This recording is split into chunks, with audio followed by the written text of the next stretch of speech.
We're gonna take the seat here, we're gonna just face each other Okay. and just have conversation today. Yes.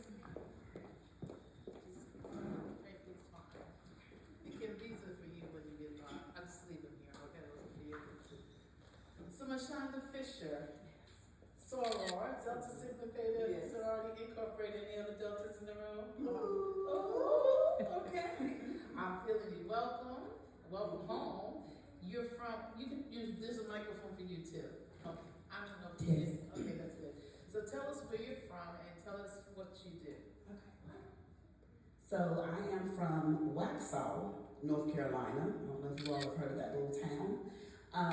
And I live in Kannapolis, North Carolina. I am currently an instructional designer for Novant Health. So I create and build training classes and materials for new and existing employees seeking employment, non-clinical employment with Novant Health. You can hold it just a little further away because it's powerful. Yeah. Okay, sorry. My voice is a little No, that's good. They're right there. Del Reese. But and I also am a local singer, actress. I haven't done much recently besides weddings and unfortunately funerals, but I have toured in gospel stage play, musicals, and went to American Idol and made it through several rounds with them. And that's what you don't see on TV. There are several rounds before you get to Hollywood. And also I did Sunday Best in 2009 in Atlanta. Congratulations. Thank you. Thank That's you. awesome. But I told them I'm just a voice out in the wilderness. I don't have much. I am wanting to start a new business. I'll be a small business owner, just recently earning my MBA October of last year. So I'm looking to put that into, I need to offset the opportunity cost associated with obtaining that degree. Yes. So I'm looking forward to doing that. So gospel singer, so you're what we call a multi-dimensionality. I just learned that new word. Yes, I you love have it. many dimensions. Where's your passion? If you could wake up and just do whatever you wanted to do and get revenue for it, what would it be? I would act all day long. Okay, and is there a particular genre? There isn't.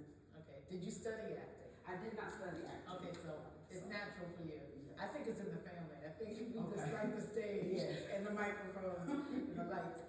So tell us in terms of your MBA, do you think it's a differentiating degree that's really necessary for these days?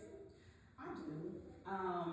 For the simple fact, the MBA is broad, so it covers many parts or aspects of the business world. Mm-hmm. And there's so many career opportunities available for someone that has that business, that MBA. Whether it's managing a company, whether it's starting your own business, and just for personal growth and development. Right. Which is one of the reasons why I obtained mine.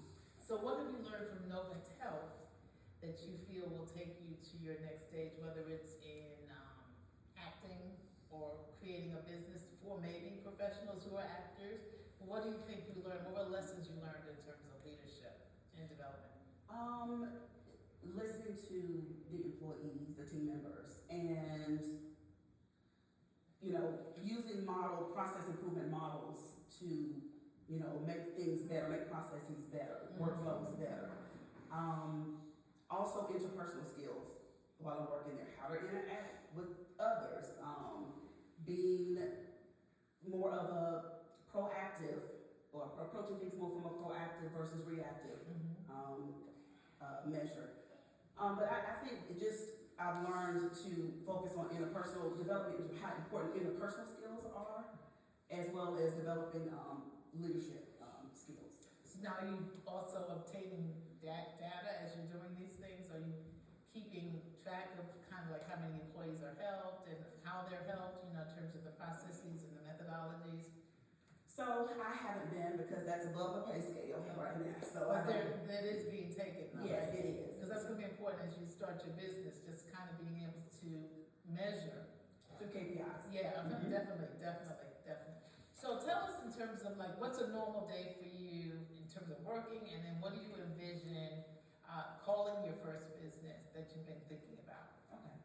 So for me is literally checking emails. I check the emails first. I look at the projects that are currently assigned to me, and, you know, work those as I fit. I kind of have a flexible schedule. Okay, that's good. Yes, thank you, Lord. Can you So, do home and, is it hybrid? I work from home currently. Oh, nice, nice. So I'm in leggings. I didn't know where to find these clothes.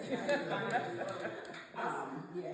That's the hardest post-COVID thing. Yeah. What do I wear What do now I that I wear? wore nothing? I mean, I had to put hair. I had to find some hair, you know, fix that. But yeah, so yeah, just, you know, checking emails, working my projects, conducting meetings, attending meetings, virtual, for sure, and working with my team members to get projects done, you know, collaborating.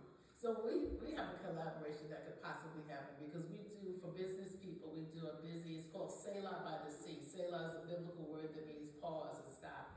And every June we go to a place by the sea, usually Florida.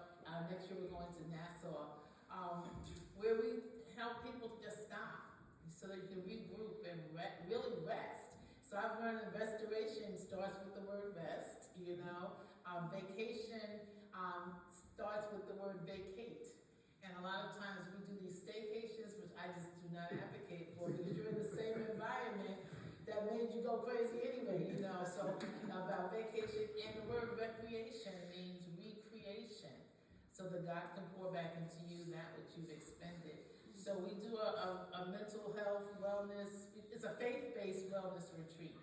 And it could be some possibilities for what you've learned and what you've put into practice for what we do. So I'm really trying to help. But what's your gut saying that you want your first business to be? Can you believe I really don't know? Okay, and that's okay because that's why you're listening for what the real call is, right? Because I want it to be obviously successful. I want it to be something unique, whether it's a product or service. So I don't know yet. Okay. Do you have a question for a business person that something you've been thinking about that you wanted to always ask as you're in this stage and season, and you know there's seasons? A question you wanted to ask the business people that would be helpful to you? Yes, sure. So I've often wondered, was it hard creating your business plan? Like, or do you have a business plan? And if you do, like, was it hard, you know, establishing that business plan? Does somebody want to answer that, Mark? Mike? I had to and again. I just missed the vowel. Okay. Michael Studeiser again, 26 years in entrepreneurship and business, had businesses that have failed, had businesses that have been successful. The one thing I would say in regards to a business plan, it's an ongoing thing. It's not something you do one time and it's done. Year for year, you should always have an idea. And most times when you look at like the Wall Street and you hear them talking, they talk about quarterly planning. So what we tend to do with our business is we plan quarterly. So we understand the objectives we want to get done in 3 months. 3 months equals 90 days. In 90 days, you create objectives, and you know that way you can create sales forecast and have a sense of events that you may want to go to and those kind of things. So the plan is kind of literally what it's saying. It's a plan. It's saying what actions I need to take to be successful. Once you figure out what you're interested in, I used to tell people start with your gifts and talents. So what comes most naturally to you, it should be your busyness, because the goal of business is the things that are busy. Your job to be successful at is to organize it. So that way you're making it easier, kind of like what you do for Novant Health. You know, that's one of my clients with another company of mine, but part of it is you have to organize the chaos. And once you organize that's a good word. Organize the chaos. That's a good and then word. from there, once you can figure out what you have the ability to organize, then it's valuable to somebody. What's one lesson you learned from a failure? To communicate and trust the team. Don't try to do everything yourself. There are people out here who will specialize in things. Be aware, if you have an accountant, understand what the accountant should be doing, but don't try to be the accountant. Because you have to focus on doing what your skill sets are capable of doing. So don't try to be the lawyer, but know what the lawyer should be doing for you. So do a little bit of homework and diligence, but never try to do it all yourself. Ask for help, and that's how you go from just being a business to an enterprise to a company, because it has to have people with you. So that's the team. What lessons did you learn from audition? That was good stuff. That was juicy good stuff. Yeah, thank you. What lessons did you learn auditioning for American Idol and for being on what's the BET show? Sunday's best. What lessons did you learn along the way? Excuse me.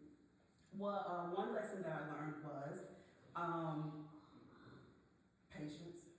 You gotta be patient because it was some long hours and days outside. Also, that one no does not mean never. It's not, you know, because not all of the best singers get through that channel, you know. Being confident and humble, be confident but humble in your gift and what you have to offer and what, you know, and what you have to bring.